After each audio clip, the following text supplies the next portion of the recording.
Bueno, deste Rueiro, por quitar un pouco de dramatismo, aquí tamén estaba Ezequiel, bueno, Ezequiel se afou afortunadamente, ainda que pasounos moi mal tamén, non? En Febreiro do 36 fixo campaña pola Frente Popular nas eleccións, foi concelleiro na primavera do 36, tiña unha taberna aquí, onde paraba moito a xuventude, e despois de xulho do 36 viña, bueno, xente de Falanxe, de fora, non viñan os de fora, non viñan rapaces de fora, pero da contorna, pois aquí a buscalo, non? Parece que os primeiros días quizá non, isto ainda soupen estes días tamén, este verán, non?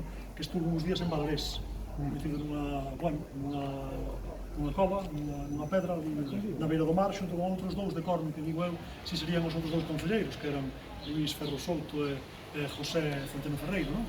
Sí, supoño, non o sei, non?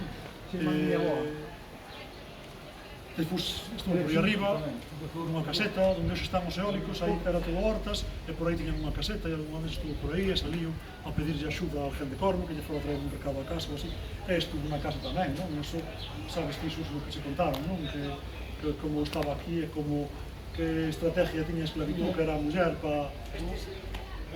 Eu o tema de que,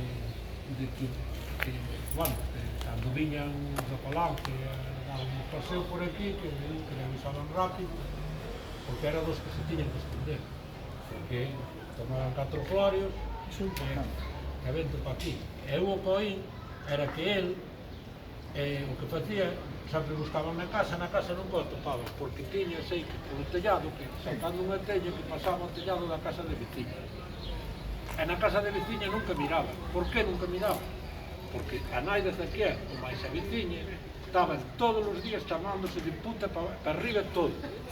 O sea, o que menos pensaba a xente de Corme é que en cambio eran grandes amigas. Eran tan grandes amigas precisamente por eso, porque lle salvaba a vida ao fillo, e elas aparentaban a cara de todo Corme, porque aí non te podías fiar de nada. A todo Corme eran as máis enemigas que había. É unha historia tamén que vamos pelos de punta,